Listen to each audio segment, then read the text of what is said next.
Scientists just released Cleopatra's DNA results, and what they found is absolutely shocking. For over 2,000 years, every textbook, painting, and Hollywood film showed us the same version of Egypt's last pharaoh, a Greek beauty who seduced Rome's greatest generals. But they were all wrong. Genetic testing on her murdered sister's remains just revealed the truth, and it contradicts everything we've been taught. The real Cleopatra wasn't who anyone thought she was. Her actual ancestry is so controversial that some historians are trying to bury these results. What did scientists discover hidden in her genes that changes history forever? Hit subscribe right now, because what we're about to reveal will completely blow your mind. For over 2,000 years, one woman's true identity has remained buried beneath layers of myth, propaganda, and wild speculation. Cleopatra VII, the last pharaoh of Egypt, died by suicide in 30 BCE, and from that moment forward, the real woman began vanishing from history. What replaced her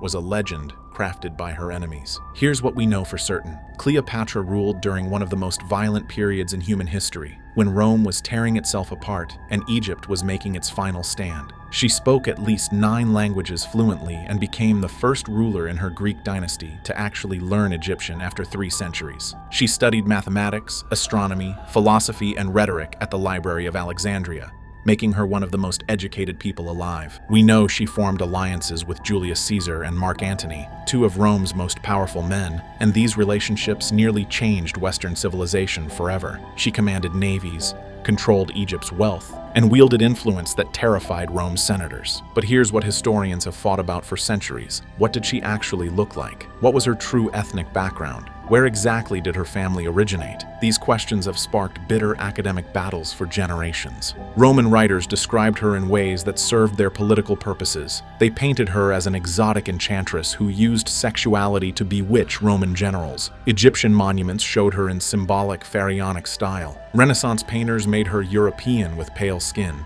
Victorian scholars insisted she was purely Greek. Hollywood cast white actresses in every major film. The problem was simple. Without physical evidence, without scientific proof, without her body, no one could say for certain who Cleopatra really was. Historians pieced together biased texts and politically motivated artwork. They theorized but couldn't prove anything. The woman herself, her biological reality, remained locked away by time. Then science developed a solution. Advanced DNA analysis could extract genetic material from ancient bones and reveal molecular secrets. But there was one devastating problem. Nobody knew where Cleopatra was buried. Her tomb remains archaeology's greatest mystery. Without her body, getting her DNA seemed impossible. That's when scientists realized something brilliant. They didn't need Cleopatra, they just needed someone close enough. Cleopatra had a younger sister most people have never heard of. Her name was Arsinoe IV, and their relationship was murderously hostile. In ancient Egyptian royal politics, family members were often your most dangerous enemies. When their father died, Cleopatra was supposed to rule with her brother-husband Ptolemy XIII. Yes, brother-husband. The royal family practiced sibling marriage to keep power consolidated, but Ptolemy's advisors forced Cleopatra into exile and triggered a civil war for Egypt's control. During this chaos, 15-year-old Arsinoe saw her chance. She declared herself pharaoh and commanded her own army faction. This teenage girl actually controlled Alexandria and posed a serious military threat to both siblings. Everything changed when Julius Caesar arrived with Roman legions. He sided with Cleopatra, crushed the rebellion, and captured young Arsinoe. Caesar dragged her through Rome's streets in chains as a war trophy during his triumph parade. The Roman crowd, normally bloodthirsty, felt sympathy for this humiliated teenage princess. This unexpected compassion may have saved her life. Caesar spared her and sent her into exile instead of execution. Arsinoe was banished to Ephesus in modern Turkey, living under house arrest at the Temple of Artemis. She stayed there for years, probably hoping everyone would forget her. But Cleopatra never forgot. Even in distant exile, Arsinoe remained a threat, a rival with royal blood who could challenge Cleopatra's rule. In 41 BCE, after forming her alliance with Mark Antony, Cleopatra eliminated this threat permanently. She convinced Antony to send assassins. Roman soldiers murdered Arsinoe on the temple steps, violating sacred asylum rules. She was probably in her early 20s. Arsinoe was buried at the Temple of Artemis. In 1926, Austrian archaeologists discovered a tomb with skeletal remains. Historical records suggested this might be Arsinoe, but proving it seemed impossible. The bones were stored in a museum, largely forgotten for decades. Here's the crucial detail. Cleopatra and Arsinoe were full biological sisters, sharing approximately 50% of their DNA. If scientists could extract genetic material from Arsinoe's bones, they could reveal enormous information about Cleopatra herself. The sister Cleopatra murdered might unlock history's greatest mystery. Extracting DNA from 2,000-year-old bones sounds like science fiction, but revolutionary advances made it possible. However, possible doesn't mean easy. The scientific team faced obstacles that would have been insurmountable 20 years earlier. First challenge: DNA doesn't last forever. It breaks down the moment someone dies, fragmenting into smaller pieces as centuries pass. After 2 millennia, most DNA has deteriorated so badly that reading it becomes nearly impossible. Environmental conditions accelerate this. Heat, moisture, soil chemistry, and bacteria all destroy genetic material. The Ephesus bones had been buried in Mediterranean soil for centuries, then stored in museum conditions not designed for DNA preservation. Second challenge: contamination. Every person who touched those bones over the past century potentially left their own DNA. Archaeologists, researchers, museum workers, cleaning staff all could have contaminated samples. If scientists couldn't distinguish ancient DNA from modern contamination, their analysis would be worthless. Third challenge: verification. Even with ancient DNA extracted, they needed proof it came from Arsinoe specifically, not some other person buried at Ephesus. The Mediterranean was a crossroads where many people were buried at religious sites. The research team used cutting-edge techniques, pushing ancient DNA analysis to its limits. They worked in sterile laboratories with filtered air, protective equipment, and strict protocols. Researchers joked it felt like preparing equipment for Mars missions. They drilled into the densest bone parts where DNA preservation would be most likely,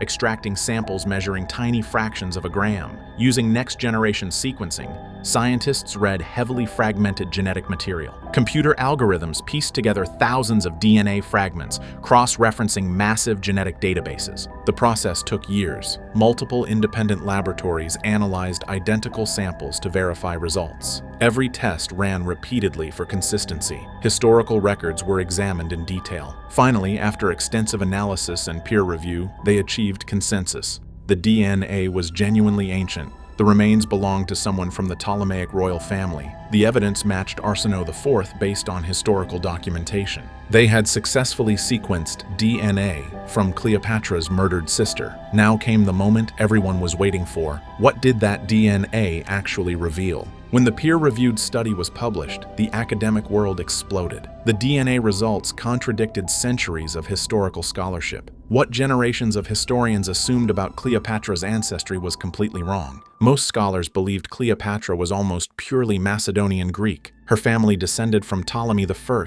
a Greek general who served Alexander the Great. When Alexander died in 323 BCE, Ptolemy seized Egypt. For nearly 300 years, this Greek family ruled Egypt while maintaining separate cultural identity. They spoke Greek, worshipped Greek gods, and practiced intermarriage to keep their bloodline concentrated. The assumption made sense. Cleopatra should have been genetically Greek, but the DNA told a radically different story. The results showed significant North African ancestry, genetic markers clearly linking Cleopatra's family to ancient Egyptian populations. This wasn't trace amounts. The proportion was substantial, proving that somewhere in her recent family tree, there had been genuine mixing with indigenous Egyptian bloodlines. Even more shocking, the DNA revealed sub-Saharan African heritage. Genetic markers from regions south of Egypt appeared in the profile, suggesting connections to Nubian kingdoms or migration patterns along the Nile Valley. The analysis also detected Levantine ancestry from modern-day Syria and Lebanon. The proportion was higher than expected, indicating maternal ancestors came from these regions rather than Macedonia. For centuries, Western scholars emphasized Cleopatra's Greek heritage while ignoring possible African and Middle Eastern ancestry. This reflected racial attitudes more than ancient realities. The genetic evidence demolished those assumptions. Cleopatra was genuinely multi-ethnic, connected to multiple continents: Europe, Africa, and Asia. Researchers identified genetic markers showing Cleopatra would have had complexion between Mediterranean olive and darker brown tones, certainly not the pale European beauty Renaissance painters depicted. One scientist said perfectly, "We didn't find the Cleopatra of legend. We found a real woman far more interesting than the myths." Within hours of publication, fierce controversy erupted. While many scholars embraced the findings as groundbreaking, others pushed back hard. Some questioned the methodology, arguing ancient DNA was too degraded to draw definitive conclusions. They suggested contamination might have skewed results despite all precautions. Other critics argued genetic ancestry and cultural identity are completely separate. These scholars insisted Cleopatra was culturally Greek regardless of DNA. She spoke Greek, ruled according to Hellenistic traditions, and identified with Ptolemaic heritage. In their view, DNA findings were interesting but ultimately irrelevant to understanding her as a historical figure. Then came uncomfortable backlash. Some people simply didn't want to believe results that challenged deeply held beliefs. Online forums erupted with arguments about whether the study was politically motivated or part of some agenda to rewrite history. These critics accused scientists of making ancient civilizations more diverse than they actually were. Academic journals published response papers analyzing methodology and conclusions. Some geneticists noted ancient DNA analysis involves significant uncertainties. Different analytical approaches could potentially yield somewhat different ancestry proportions. Museums faced difficult decisions about presenting findings. Some immediately updated exhibitions, commissioning new facial reconstructions. Others took cautious approaches, adding information while noting ongoing debates. Educational publishers found themselves awkward. Textbooks take years to produce, and many had recently described Cleopatra as Macedonian Greek. Should they issue immediate corrections? Hollywood faced perhaps the most visible challenge. Multiple Cleopatra projects became lightning rods for debates about casting and representation. Despite controversy, most geneticists and historians who examined the study agreed. The research was solid, the team followed rigorous protocols, results were independently verified, and conclusions were supported by evidence. The controversy wasn't about whether science was sound, it was about what accepting it would mean. The DNA revelation forced fundamental rethinking of ancient Mediterranean civilizations. For generations, textbooks presented the ancient world as distinct, ethnically separate societies with clear boundaries. The genetic evidence showed this neat categorization was wrong. The ancient Mediterranean was far more interconnected and mixed than simplified narratives suggested. Universities scrambled to update curricula. Professors who taught about the Ptolemaic dynasty for decades revised lectures they'd given hundreds of times. The old model of foreign Greek rulers maintaining ethnic separation no longer held up. Evidence pointed to a royal family that gradually integrated with local populations, creating hybrid culture neither purely Greek nor purely Egyptian.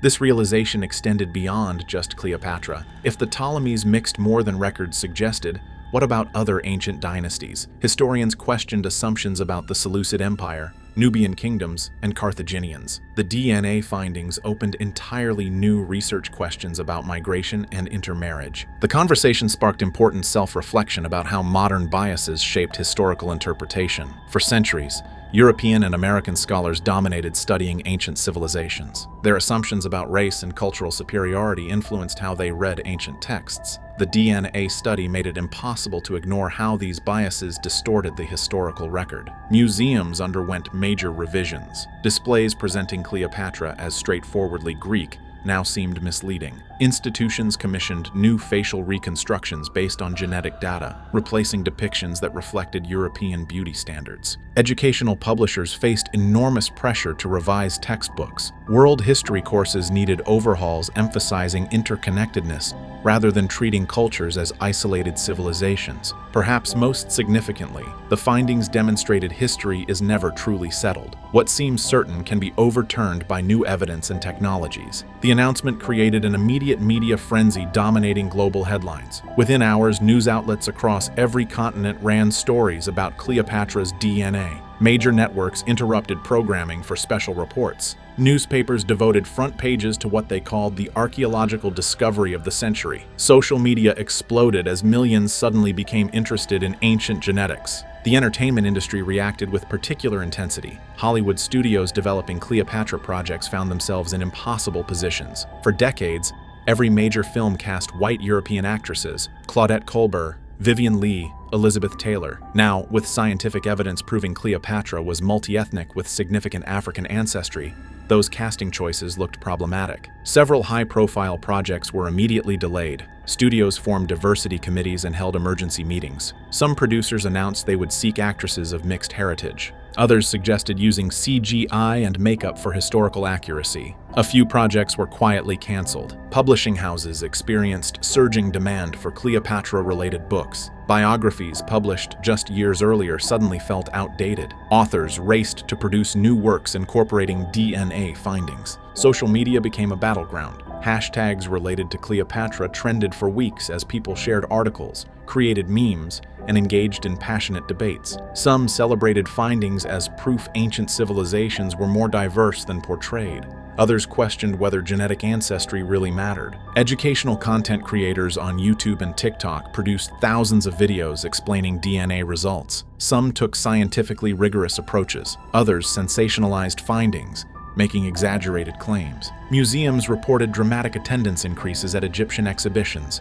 Visitors wanted to see artifacts with fresh eyes. Gift shops sold out of Cleopatra merchandise. The revelation transcended scientific discovery to become a cultural moment, sparking conversations about identity, representation, and historical bias. The successful analysis demonstrated the revolutionary potential of ancient DNA technology. What seemed impossible decades earlier, recovering genetic information from people who lived over 2,000 years ago, had become not only possible but increasingly reliable. This breakthrough represented far more than solving one mystery. It opened doors to answering countless questions about human history previously beyond our reach. Techniques developed during the Cleopatra project could now be applied to thousands of other archaeological remains worldwide. Scientists realized museum collections contain skeletal samples from countless historical figures and ordinary people. Each potentially held secrets about migration patterns, family relationships, disease prevalence, and population mixing. The Cleopatra findings inspired researchers to revisit old excavations with new tools. Bones excavated decades ago could be reanalyzed using modern genetic methods. Archaeological sites didn't need re-excavation.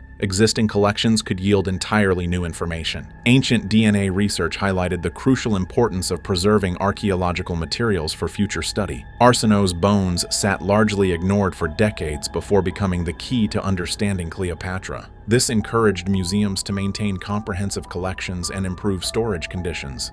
Scientists identified numerous other historical figures whose DNA could potentially be recovered. Royal families from various civilizations, political leaders, artists, and religious figures might all yield genetic secrets, reshaping historical understanding. Some proposed projects included analyzing Roman emperors, medieval European royalty, ancient Chinese dynasties, pre-Columbian American rulers, and figures from African kingdoms. The field grappled with important ethical questions. Should all ancient remains be subject to genetic analysis? Who has the right to authorize DNA testing of indigenous ancestors? The Cleopatra project proved the concept and demonstrated transformative potential. The discovery fundamentally changed how Cleopatra would be remembered. No longer could she be portrayed simply as a Greek queen ruling foreign subjects, nor as the exotic Eastern seductress of Roman propaganda. The DNA evidence presented her as she truly was, a woman whose existence embodied the interconnected ancient Mediterranean world. Her mixed ancestry reflected the reality of a cosmopolitan civilization where peoples from 3 continents met, traded, intermarried, and created cultures transcending simple ethnic categories. This nuanced understanding provided valuable lessons for the modern world. In an era of increasing globalization, Cleopatra's story demonstrated that diversity and interconnection weren't new phenomena but had characterized human societies throughout history. Researchers were already planning follow-up studies exploring questions raised by initial DNA results. Could additional samples from other Ptolemaic family members provide more detail? Might environmental DNA from Alexandria archaeological sites yield genetic information about broader populations? The search for Cleopatra's actual tomb continued with renewed energy. Archaeologists working at promising sites hoped discovering her burial place would provide direct DNA samples and additional artifacts. Educational initiatives ensured future students would learn about Cleopatra reflecting DNA evidence. Curriculum developers worked to present ancient history as dynamic and diverse, rather than static and monolithic. Cleopatra's story would continue evolving as new discoveries emerged, now shaped by evidence giving voice to the woman herself rather than just legends.